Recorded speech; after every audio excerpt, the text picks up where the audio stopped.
नमस्कार साथियों, मेरे इस चैनल पर पुनः आपका स्वागत है।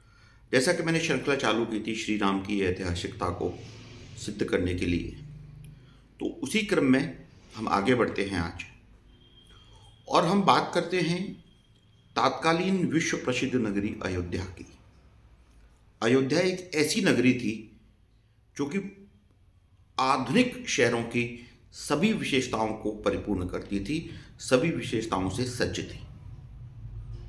महर्षि वाल्मीकि ने अपने वाल्मीकि रामायण में इसके संदर्भ में लिखा है कि अयतादश द्वेच योजनानि महापुरी श्रीमती तीर्ण विस्तीर्णाम सुविभक्त महापता, अर्थात यह शहर 12 योजन लंबा और 3 योजन चौड़ा था। उसके जो राजपथ थे वो अत्यंत सुव्यवस्थित थे।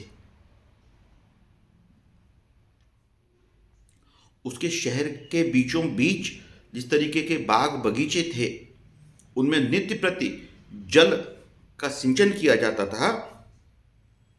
इसके संदर्भ में उन्होंने लिखा है कि राजमार्ग समेता सुविभक्तेन शोभिता मुक्त पुष्पा वकीर्णेने जलासक्तेन नित्यश।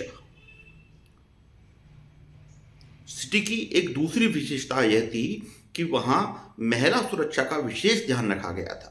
महिलाओं के पृथक से नाट्य समूह हुआ करते थे। महिलाएं सार्वजनिक स्थानों पर स्वच्छंद विचरण कर सकती थीं।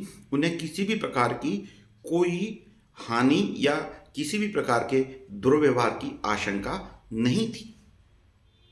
शहर की सुरक्षा के संदर्भ में बात करें तो महर्षि वाल्मीकि लिखते हैं कि शतग्नि शत संकुलाम, अर्थात सहस्त्रों शतग्नियों से पूरी शहर की दीवारों को सुरक्षित किया गया था, अर्थात अयोध्या की सुरक्षा अभेद थी। पर्यावरण की बात की जाए तो महर्षि वाल्मीकि का जो डिस्क्रिप्शन है वह बताते हैं कि उनके अयोध्या के सरोवरों का जल ऐसा था जैसा कि गन्ने के रस का स्वाद होता है, इतना मीठा, इतना शुद्ध और इतना पवित्र जल था। इच्छा मांडव सोदकाम, इच्छा मांडुरद सोदकाम, यह शब्द उन्होंने उपयुक्त किया है।